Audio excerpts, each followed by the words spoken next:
اگلا سوال ہے کہ اگر کوئی شخص جنبی ہو اور سحری کے وقت اٹھے اور وقت کم ہو تو پہلے غسل کرنا ضروری ہے یا سحری مکمل کر لے اس کے بعد غسل کر لے؟ پہلے سحری کرے جی، غسل تو بعد میں بھی ہو سکتا ہے. سحری رہ گئی تو رہ گئے پھر آپ، کیونکہ سحری کے بغیر روزہ رکھنا بڑا مشکل کام ہے.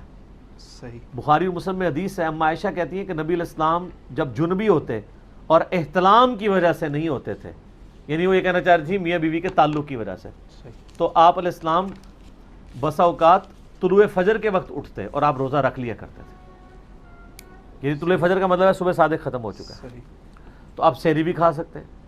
بخاری مسلم میں آتا ہے حضرت ابو ہریرہ تو یہ فتویٰ 30 سال تک دیتے تھے حضور کی وفات کے بعد صلی اللہ علیہ وآلہ وسلم کہ جس پہ غسل فرض ہو وہ روزہ نہیں رکھ سکتا. اما عائشہ تک یہ مسئلہ پوچھا تو آپ نے کہا کہ ابو ہریرہ نے کہاں سے مسئلہ نکالا ہے. جب ان کو پوچھا گیا تو انہوں نے کہا کہ نبی علیہ السلام تو خود یعنی اپنی بیویوں سے تعلق قائم کرنے کی وجہ سے جنبی ہوتے تھے اور آپ اس حالت میں روزہ رکھ لیتے تھے اور فجر کا وقت داخل ہونے کے بعد غسل اتارا کرتے تھے. تو آپ پہلے سحری کھائیں پھر بعد میں. لیکن اس میں ترمذی میں حدیث ہے کہ جو بندہ روزے کی حالت میں کلی یا ناک میں پانی چڑھائے تو زیادہ غلو نہیں کرے گا، کیونکہ اگر آپ نے کلی کرتے ہوئے حلق سے نیچے اتر گیا تو روزہ گیا، ناک پہ چڑھاتے وقت اوپر گیا تو روزہ گیا. تو آپ نے پھر احتیاط سے کرنا ہے، زیادہ اوپر نہیں کھینچنا. تو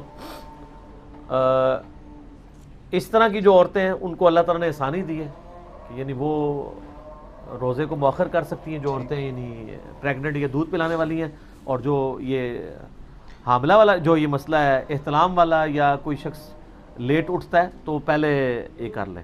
اچھا اب آپ اس میں یہ بھی دیکھیں کہ نبی علیہ السلام پہ جو غسل فرض تھا وہ آپ کو پتہ تھا نا کہ مجھ پہ غسل فرض ہے، تو آپ رات کو غسل کر لیتے.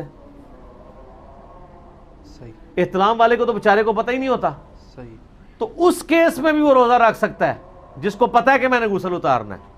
جس بیچارے کو پتہ ہی نہیں ہے کہ میں نے غسل میرے پہ صبح اٹھ کے اس کو پتہ چلا تو وہ درجہ اولا کر سکتا ہے.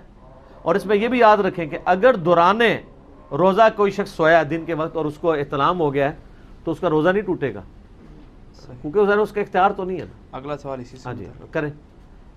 آپ نے جواب دے دیا. اسی کا دوسرا پورشن یہ کہ اگر کوئی جذبات سے مغلوب ہو کر مشت زنی کر لے تو پھر روزے والا اس کے اوپر میں نے بات کی ہوئی تھی نا کہ اس کا روزے کا پھر وہ کفارہ تو نہیں دے گا، وہ 60 روزوں والا وہ فدیہ یعنی فدیہ نہیں قضا، ایک روزے کی قضا کرے اور توبہ کرے.